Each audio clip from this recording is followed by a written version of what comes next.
सबसे पहले आप सभी पत्रकार बंधुओं को हमारी तरफ से जय भीम, जय भारत, जय संविधान। और आप सबका बहुत बहुत स्वागत, क्योंकि आज की जो ये कॉन्फ्रेंस है वो बहुत ऐतिहासिक कॉन्फ्रेंस है।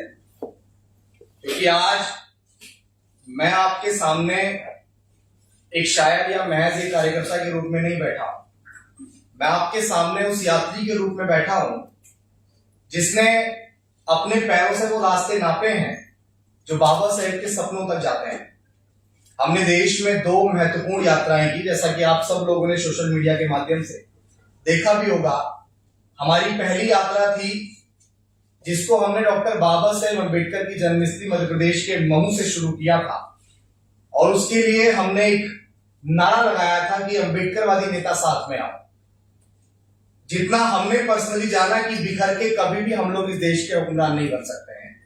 हमारे जितने भी तमाम महापुरुष हुए उन्होंने भी यही कहा कि बिखर के कोई भी इस देश का शासक नहीं बन सकता, हम लोगों को एकजुट होना पड़ेगा। उस पद यात्रा में समाज के हजारों लोग हमारे साथ जुड़े, हजारों लोगों ने समर्थन किया। महू से यात्रा शुरू हुई, फिर महू से इंदौर, देवास, सीहोर, सोनकच्छ, भोपाल, विदिशा, खुरई, ललितपुर, झांसी, डबरा, दतिया, ग्वालियर, मुरैना, धौलपुर, आगरा, हाथरस, अलीगढ़, औरैया, फिरोजाबाद, बुलंदशहर, हापुड़, मेरठ, फिर गाजियाबाद, और उसके बाद लगभग 4.5 महीने के लंबे अंतराल के बाद हम लोगों ने दिल्ली जंतर मंतर पहुंचकर बहुजन एकता संकल्प महारैली का ऐलान किया। उसमें भी हजारों की संख्या में लोगों ने पहुंचकर इस बात पे सहमति जताई कि हाँ, इस देश के अम्बेडकरवादी नेताओं को भी एकजुट होना चाहिए। फिर हमने उसके बाद दूसरा पड़ाव डॉक्टर बाबा साहेब अम्बेडकर की चैत्य भूमि, जहां बाबा साहेब अम्बेडकर का अंतिम संस्कार हुआ था, वहां से हमने इस यात्रा का दूसरा पड़ाव शुरू किया, जो मुंबई से पुणे, नासिक, धुले, जलगांव, अकोला, अमरावती, यवतमाल, वार्धा और नागपुर। हमने बाबा साहेब अम्बेडकर की कर्मभूमि और दीक्षा भूमि के संदेश को भी जोड़ने का प्रयास किया और हमारे नेताओं को एकजुट करने की मुहिम को और मजबूत किया।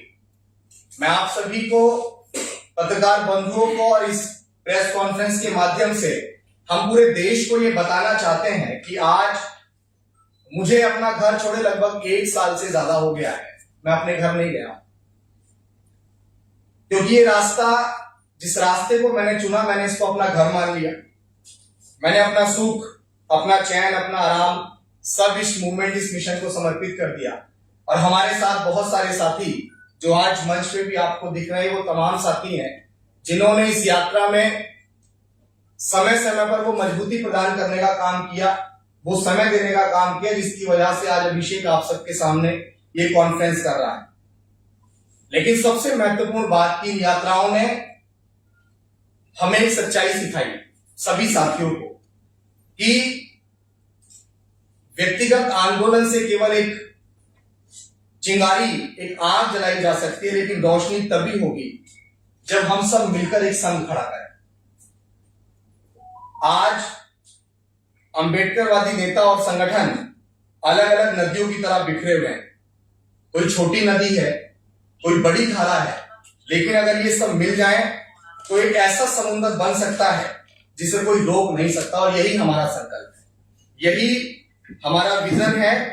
हम चाहते हैं कि देश में राष्ट्रवादी, कल्याणकारी, अम्बेडकरवादी संघ खड़ा हो, जो अनुशासित हो, संगठित हो, हर जगह मौजूद हो। लेकिन यह संघ बहुत अलग होगा। यह संघ सामाजिक होगा, पूर्णतः सामाजिक।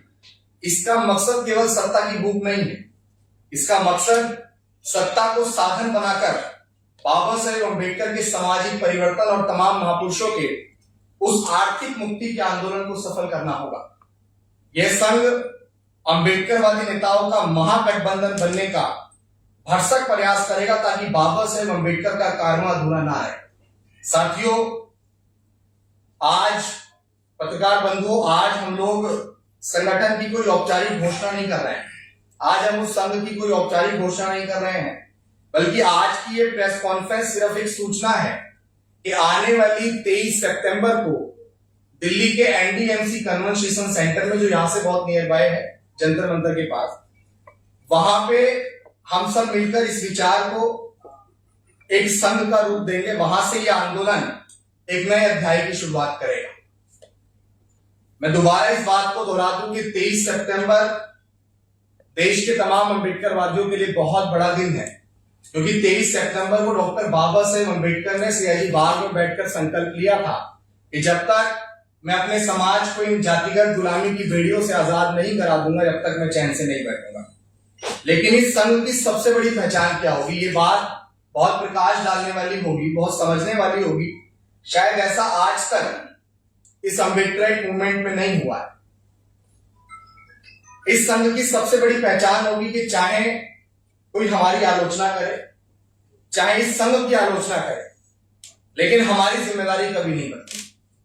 यह संघ हर उस व्यक्ति के साथ खड़ा होगा जो अम्बेडकरवाद के लिए काम कर रहा होगा, जो उस विचारधारा के लिए काम कर रहा होगा, चाहे वह किसी भी पार्टी से हो, चाहे वो किसी भी संगठन से जुड़ा हो, किसी भी धर्म और जाति का हो। अगर उसका मिशन डॉक्टर बाबा साहेब अम्बेडकर की आइडियोलॉजी और विचार को बढ़ाने की होगी तो उसका संघर्ष हमारा संघर्ष होगा। आज तक आप सब लोगों ने भी देखा, हमने भी देखा होगा कि जो जिस पार्टी या संगठन में था उसकी मदद, उसकी मुश्किल में सिर्फ वही पार्टी और वही संगठन करता। जब आज हम इसकी बहुत आवश्यकता महसूस कर रहे थे कि आज इस देश में एक ऐसे विचार, एक ऐसे विजन या एक ऐसे संघ की आवश्यकता है जो सबको समान लेकर खड़ा हो। सब लोग आपस में बटे हुए थे, आपस में मतभेद करते थे, लेकिन अब ऐसा नहीं होगा। हमारी वो मतभेद की दीवारें अब गिरेंगी और हमारी एकजुटता की एक मजबूत दीवार बनकर खड़ी होगी। हम ये साफ संदेश देंगे कि आपकी पार्टी अलग हो सकती है, आपका संगठन अलग हो सकता है, लेकिन अगर आपका मिशन अम्बेडकरवाद है तो आपकी मुश्किल में हमारा साथ आपको हर जगह पे मिलेगा और हम आपके साथ पूरी मजबूती से खड़े होंगे। यही इस संघ की आत्मा होगी, यही वह परिवर्तन होगा जो शायद अब तक इस मिशन में अधूरा था। जितना हमने भी एनालाइज किया है कि अब तक ये बात इस मिशन के लिए अधूरी थी, लेकिन साथियों इससे बड़ी बात ये कि सिर्फ संघ काफी नहीं है, क्योंकि संघ विचार फैलाएगा, विचारों को जोड़ेगा, लेकिन अन्याय का सामना करने के लिए संघर्ष भी चाहिए। इसलिए हम संघ के साथ साथ एक क्रांतिकारी संगठन भी बना रहे हैं। संघ होगा शांति का प्रतीक और संगठन होगा क्रांति और संघर्ष का चेहरा। संघ हमें अनुशासन देगा, संघ हमें दिशा देगा और संगठन संवैधानिक दायरे में रहकर आंदोलन करेगा। वो आंदोलन कब करेगा? जब बहुजन समाज पर अन्याय अत्याचार होगा, जब कोई दलित, पिछड़ा या वंचित उत्पीड़न का शिकार होगा, जब संविधान पर हमला होगा, जब पेड़ पौधे और प्रकृति की हत्या होगी, तब यह क्रांतिकारी संगठन सड़कों पर उतरेगा। संघ हमारी आत्मा होगा, संगठन हमारी आवाज। संघ शांति का मार्ग दिखाएगा और संगठन क्रांति का, और जब ये दोनों साथ चलेंगे तभी यह आंदोलन अपूर्ण से पूर्ण होगा। आज तक यही होता रहा कि बुद्धिजीवी और आंदोलन अलग अलग चलते रहे। जैसा हम नौजवान हैं, हमने आंदोलन करते वक्त बहुत गहराई से इस बात को सोचा और समझा कि बुद्धिजीवी वर्ग हमेशा इस बात को कह के थोड़ा सा दरकिनार हो जाया करता था कि नौजवान जो है वो कभी भी उस धारा के साथ नहीं बह सकते जिस धारा के साथ हम लोग चलते हैं। तब हमने ये विचार किया कि कभी बुद्धिजीवी कमजोर पड़ गया, कभी आंदोलन अधूरा रह गया, लेकिन हम दोनों, जो बुद्धिजीवी है और वो जो आंदोलन करने वाला नौजवान है, उसको एक ढांचे में लेने का प्रयास कर रहे हैं, उसको लेकर आ रहे हैं। संघ जोड़ेगा, संगठन जगाएगा, संघ संभालेगा, संगठन बदल देगा, और यही हमारी सबसे बड़ी ताकत होगी। साथियों, हमारी यात्रा एक शुरुआत थी, लेकिन अब हमें सामूहिक यात्रा करनी है। मैं देश के तमाम लोगों तक ये विचार और ये बात पहुंचा रहा हूं कि आज तक जो भी हमने यात्राएं की, वो यात्राएं आज सामूहिक यात्रा के रूप में लोगों के बीच फैलानी है। हमारे कदमों की आहट अब लाखों कदमों की, करोड़ों कदमों की आहट में बदलेगी। हमारी पुकार अब हमारी सामूहिक आवाज बनेगी। साथियों, आज इस प्रेस कॉन्फ्रेंस में हम लोगों ने आपके बीच जो चर्चा की, जो बात की, वो ये प्रेस कॉन्फ्रेंस उस इतिहास की झलक है जो आने वाली 23 सितंबर को दिल्ली में हम संघ और संगठन दोनों के रूप में स्टैब्लिश करेंगे और समाज के सामने उसको रखेंगे। साथियों, वहां से ये कारवां नई ऊर्जा और नई संकल्प के साथ आगे बढ़ेगा। हम चाहते हैं कि यह आंदोलन किसी एक शख्स का ना रहे। हम चाहते हैं कि यह आंदोलन आपका, हमारा और पूरे समाज का और पूरे उस अम्बेडकरवादी आइडियोलॉजी का बने जो कहीं भी बैठकर उस मिशन के लिए इतना सा भी सोच रहा है। यही बाबा साहेब अम्बेडकर के सपनों की ओर बढ़ने का पहला कदम होगा और हम बाबा साहेब अम्बेडकर के उस कारवां को बढ़ाने के लिए दृढ़ संकल्पित होकर आज इस प्रेस कॉन्फ्रेंस में औपचारिक रूप से नहीं, लेकिन ये घोषणा जरूर करना है कि हाँ, जिस अभिषेक को आज तक सिर्फ एक बहुजन शायर और एक सामाजिक कार्यकर्ता के रूप में आप लोग देख रहे थे, आगे ज्यादा बदलाव नहीं है। सिर्फ इतना है कि हम लोग उस ढांचे को, उस व्यक्तिगत लड़ाई को, जिसको सिर्फ मैं व्यक्तिगत लड़ रहा था, उस लड़ाई को हम लोग एक सामूहिक लड़ाई के रूप में परिवर्तित कर रहे हैं। और ये सत्यता है कि आज तक आप लोगों ने भी देखा होगा कि जो जिस पार्टी, जिस संगठन में होता है, वो उन्हीं पार्टियों, उन्हीं संगठन के लोगों की मदद करता है। लेकिन माननीय कांशीराम साहब ने, डॉक्टर बाबा साहेब अम्बेडकर ने कहा था कि राजनीतिक जड़ें मजबूत हो ना हो, लेकिन सामाजिक परिवर्तन की लड़ाई कभी नहीं रुकनी चाहिए। और उस सामाजिक परिवर्तन की लड़ाई को बढ़ाने के लिए हम लोग पूरी मजबूती से दृढ़ संकल्पित हैं। समाज के बीच ये मैसेज देना बड़ा अति आवश्यक था। मैं इस पे भी थोड़ा सा प्रकाश डालूंगा कि हमारी यात्राएं लेकर सड़कों पर क्यों उतरना था। बहुत सारे लोगों के सवाल होते हैं कि भाई नेताओं को एक करना था तो नेताओं के पास जाना था, नेताओं के पास जाके बात करनी थी। लेकिन जब मेरे मन में कोई सवाल आया, मेरे मन में कोई विचार आया, तो मैं उस विचार को सिर्फ इसलिए ना मान लूं कि मेरे मन में कोई विचार आया, इसलिए मैं उस विचार को सड़क तक लेकर गया, समाज तक लेकर गया। और जब समाज ने हजारों की संख्या में उस विचार के अंदर सहमति जताई, तो पता लगा कि आप या हम सब मिलकर जिस विचार को कर रहे हैं कि अम्बेडकरवादी नेताओं को भी इस देश के अंदर फूले शाहू अम्बेडकर और मान्यवर कांशीराम साहब और तमाम वो महापुरुष जिन्होंने जातीय अंत के लिए काम किया है, उन सबको मिलकर भी देश के अंदर एक तीसरा मोर्चा खड़ा करना चाहिए।